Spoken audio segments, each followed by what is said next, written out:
Well, the Cyber Foundation of Barcelona, co-founded by artists Neil Harbisson and Moon Ribas, is a reality ready to claim the rights and identity of the new cyborgs, individuals born with a human body but ready to amplify it with sensors that allow them to create hybridity and go beyond the sensory limits imposed or suggested by human fate.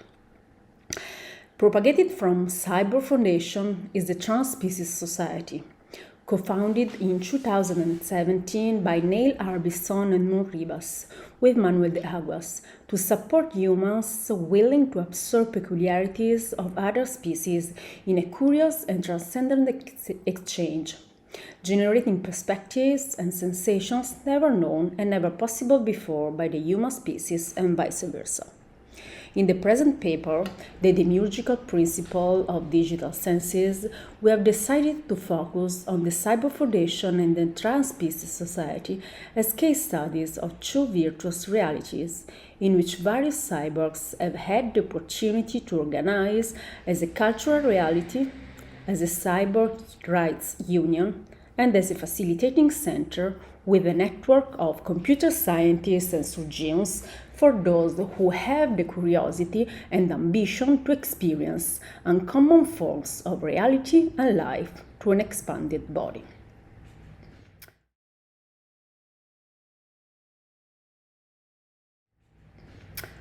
Neil Harbisson is the first legally recognized cyborg.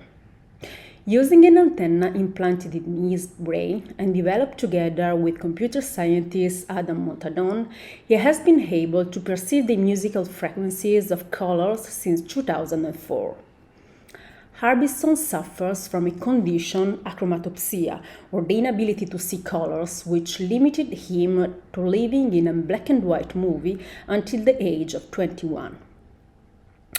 Over time, his antenna has transcended color vision and, in addition to translated color waves into sound waves, has been fitted with a Bluetooth device to connect via Wi-Fi and allow him to listen in his brain to the colors and information traveling over the network. The use of the antenna for artistic purposes allowed him to create works of art such as sonochromatic paintings and sell his unique and temporal color perception as NFT. As a result, the internet connection, instead of being only used as a communication system, is used as a sensory extension that also gives him the ability to connect with NASA's international stations and receive extraterrestrial colors, becoming a senstronaut, able to sensorially explore another space.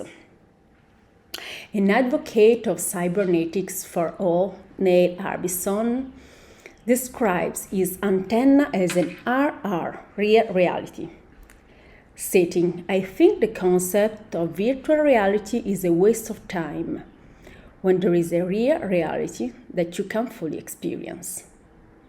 Sensors, prostheses, implants prove to be tools to reinforce immersion in the perception of the body, tangible tools that extend the possibility of gaining awareness of reality. Moon Ribas is a performance artist and the first living cyber woman, after wearing from 2007 to 2013 several devices that allowed her to perceive people's colors instead of their faces, and the speedometer globe that allowed her to perceive and measure the speed of all the people walking near her, found the courage in 2013 to have a sensor implanted to warn of the arrival of seismic and earth tremors anywhere on the planet and on the moon. Ribas, who is a choreographer by training, danced the first cybernetic choreography in history, dancing the rhythm of the world's earthquakes and the moon's seismic activity, accompanied by a soundtrack based on the musical frequencies of earthquakes in specific places and times. Being physically on Earth while her feet perceived the moon, she added another level of perception that verges, if not entirely, on divine omnipresence. Such sensors demonstrate how a cyborg can not only improve our relationship with animals and outer species, but incorporate perceptions of other living beings and even transcend the limits imposed by human nature. In 2021, indeed, during her pregnancy, a sensor made possible for her partner to perceive the fetus' heartbeats. Moon wore a belt around her belly equipped with an ultrasound sensor, like a fetal Doppler, connected to a phone that would make a call to the phone of Kim Kiron, artist and Reba's partner.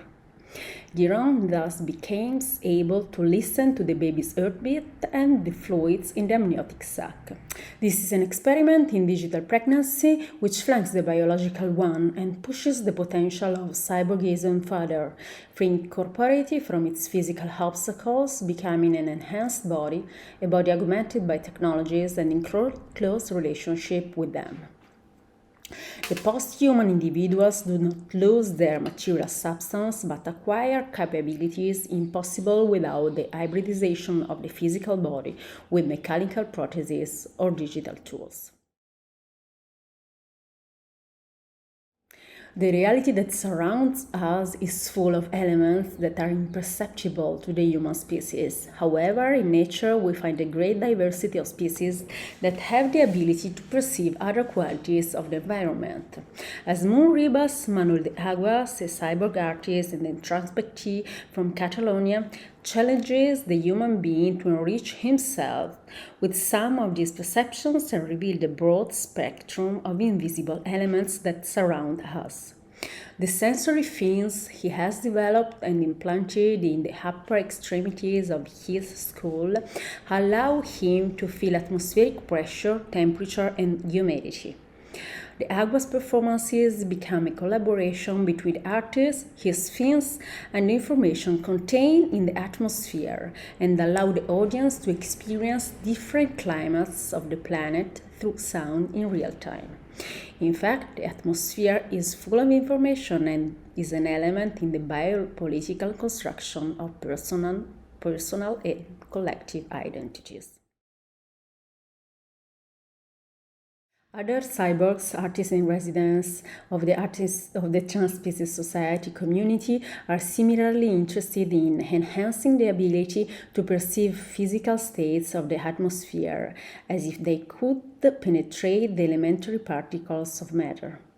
Kay Landry's cosmic sense captures indeed the subatomic particles created by the collision of cosmic rays with the atmosphere of our planet, and like a musician, he translates the frequency of each of them into a musical note.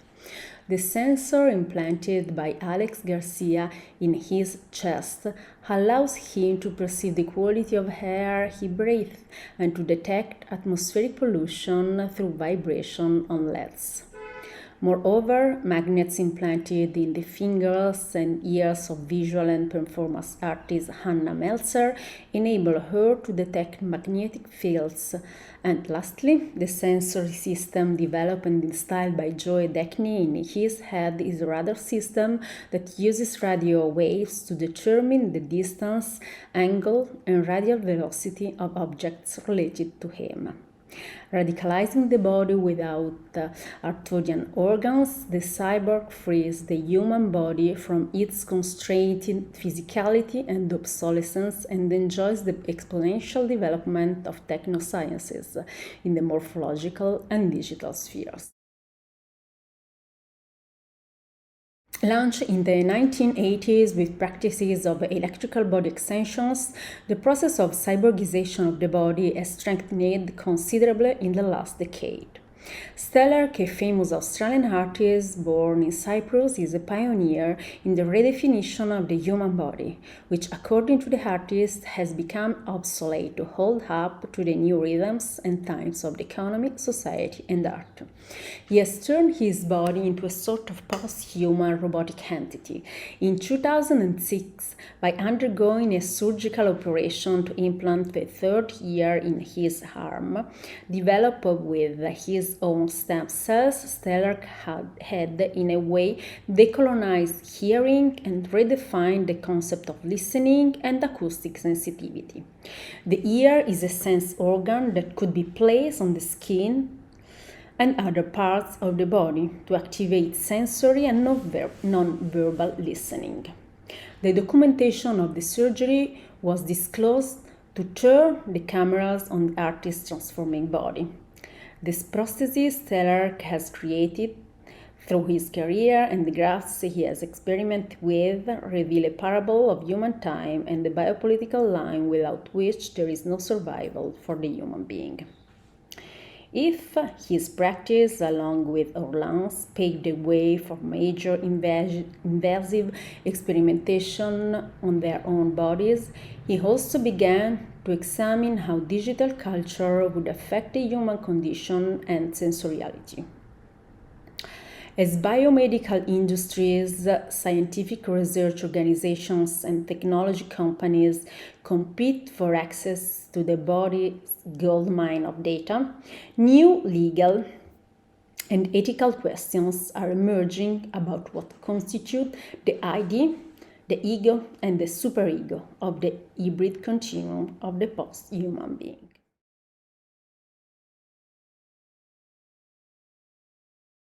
As stated by Donna Haraway, American philosopher and leader of the cyborg theory, the cyborg is in fact a creature neither machine nor man, neither male nor female, neither man nor animal, situated beyond the boundaries of the categories we are normally accustomed to using to interpret the world.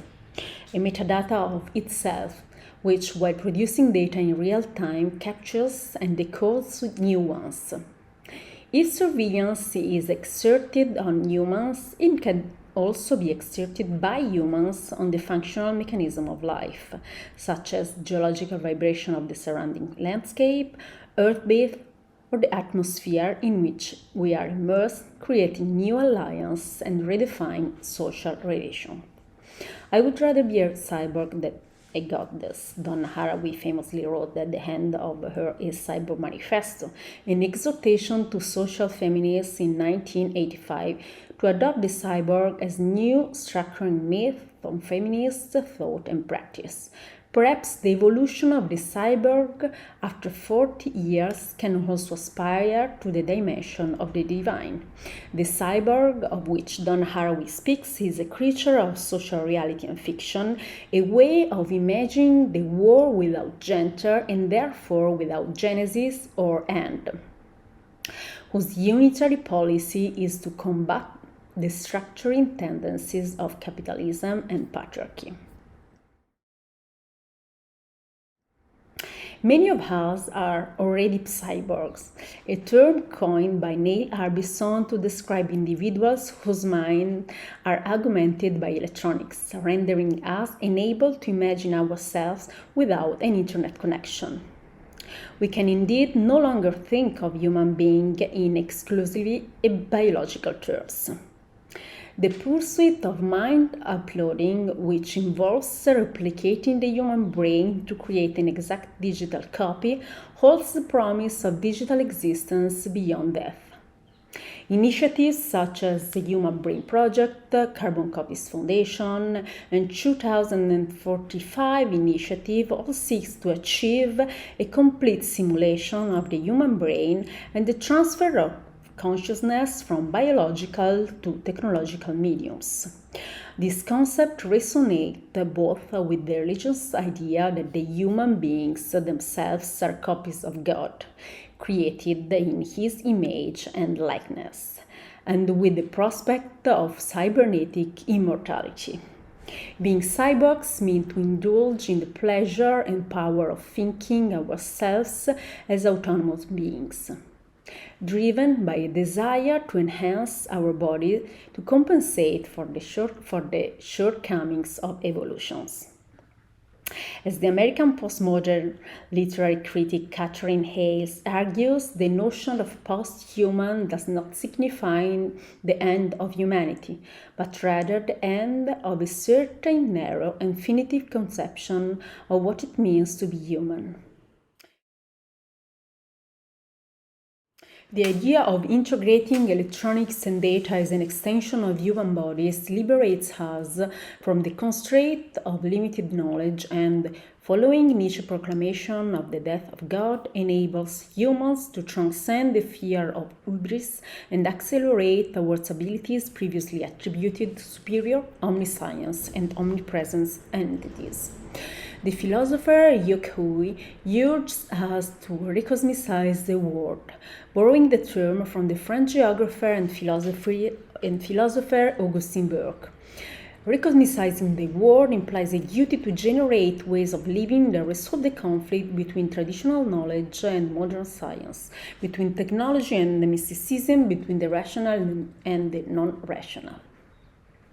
We are witnessing a continuous regeneration of the corporeal real and the posthuman real, and technology has become the means by which human beings re-cosmicize themselves, elevating themselves, acquiring capabilities and powers beyond biological limits. In the amalgamation of circuits, thoughts, algorithms, and organic and silicon materials, the boundaries between humans and computers, between human and artificial intelligence, become increasingly blurred. As distinction between the human and the machine, between physical and virtual realities fade away, we contemplate the possibility of reaching the singularity as theorized by the American computer scientist and futurist Ray Kurzweil. Numerous scholars and museum exhibitions have grappled with this question and sought to dissect it, starting with Jeffrey Deitch, the American art dealer and curator renowned for groundbreaking exhibitions like Posthuman at the Muséum d'Art Contemporain of Lausanne in 1992, credited with introducing the concept of posthumanism to popular culture, or AI More Than Human at the Barbican Centre in London in 2019 sparked a growing debate on our species' future through evolutionary integration with artificial life forms. More recently, Future and Arts, AI, Robotic Cities, Life, How Humanity Will Live Tomorrow at the Mori Art Museum in Tokyo delve in the social, political, and ethical ramifications of advancing physical, cognitive, and biological capabilities. Questions once addressed to the heavens and requests to the gods can now be addressed to intelligent sensors and artificial intelligences, far more powerful than we are. An ultra dimension not only of the machine, but of human beings. In his book, Homo Deus, Yuval Noah Harari asks, what is more valuable, intelligence or consciousness? What will happen to society, politics, and everyday life when unconscious but highly intelligent algorithms know us better than we know ourselves? Will we lose control of these inventions? These questions remain open, alongside an investigation into the possibility of coexistence between two dimensions of the divine, the algorithm multidimension of the intuitive or perceptual multidimension. Contemporary Dadaism, the belief or idea that the entire universe is or is becoming a stream of data, encapsulates the concepts of divine omniscience and omnipresence delivered to living beings, so once again, the boundaries of science and faith blur. Several classical thinkers, such as Kant, Taylor, and Weber, argued that the rationalization of Western society with science and technology as driving forces would inevitably lead to the gradual disappearance of religious, mythical ideas and magical practices. They argued that humanity would eventually head towards what Weber called a disenchanted Western world. Apparently, such premonitions contrast with the present condition of a cohabitation of human beings, cyborgs, and living beings in a kind of simulated world or artificially enchanted garden. Cyborgs, hackers, scientists of the transhuman seems to be the heirs of the functions that were once held by magicians, as investigators and conquerors of new frontiers of the possible. In the world of Silicon Valley, in fact, many digital companies cultivate the ambition of shaping a new humanity that has its starting point the overcoming of the human condition. The network, new intelligent implants, and the reinforcement of artificial intelligence serves to transform human being into a divinity by overcoming the boundaries of the body and earthliness, in the name maybe of singularity. In Techgnosis, Myth, Magic and Mysticism in the Age of Information, Eric Davis writes about a group of information and communication technology experts who call themselves techno-wizards. According to Davis, these people believe that the postmodern world of the digital simulacrum is ripe for the pre-modern skills of the witch and wizard, perhaps evoking Arthur Clarke's third principle that any sufficiently advanced form of technology appears indistinguishable from magic.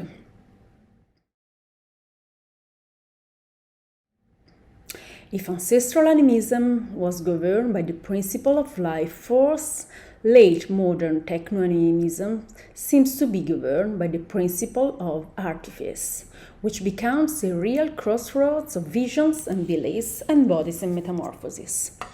Cybernetic animism is the practice of interacting in digital spaces within an ecology of non-human and non-body elements, and the process through which this interaction makes open-bodied identification available as a way of being in the world. Today, it would seem the digital world speaks to this archaic unconscious or to the deepest memory of these societies, almost as if modern sensors and AI were a modern Pythia, the priestess at the temple of Apollo at Delphi, who dispenses oracles. In ancient Greece, people who had trouble with the answers offered by Aristotle, Pythagoras, and Archimedes could turn to the Pythia. She was the high priestess at the temple of Apollo in Delphi, more widely known as the Oracle of Delphi. Combining big data and AI allows us to build very powerful oracles, as far as the Oracle of Delphi was able to provide accurate responses because it had access to a vast store of knowledge, including myth, legends, and historical events. AI is as good as the data it's trained on. When artificial intelligence machines enter the organic world of life, increasingly as an autonomous reality, then the step towards techno-animistic ideas and sentiments is shortened.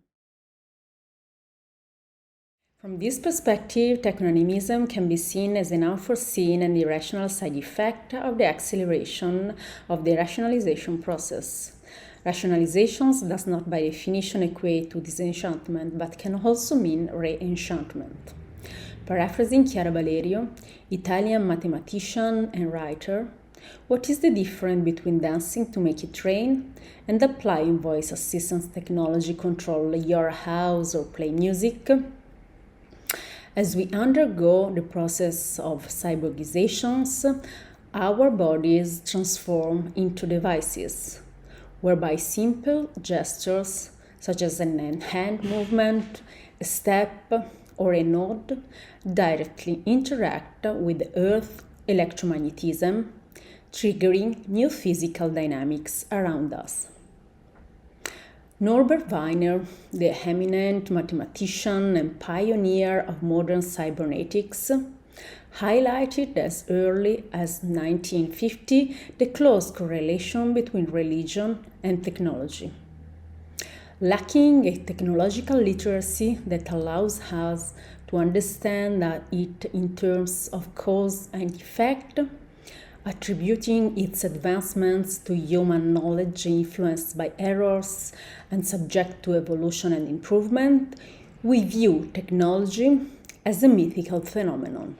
Furthermore, when we accept the perspective of simulation theory, wherein all reality, including the universe, is likened to an artificial simulation akin to a computer simulation, it would appear that the posthuman could summon the supreme creator back to life, initiating the journey towards a second creation. It would involve capturing all the energy of the living and discharging it into the cyborg body, reminiscent of the first creation. The plan is to transfer all the attributes of the living into organic artificial components endowed with essentially the characteristics of the human person. This second creation, although deemed profane, seems to proceed by appropriating the fundamental categories of the Christian mystery, beginning from creation itself to incarnation, transfiguration, and resurrection.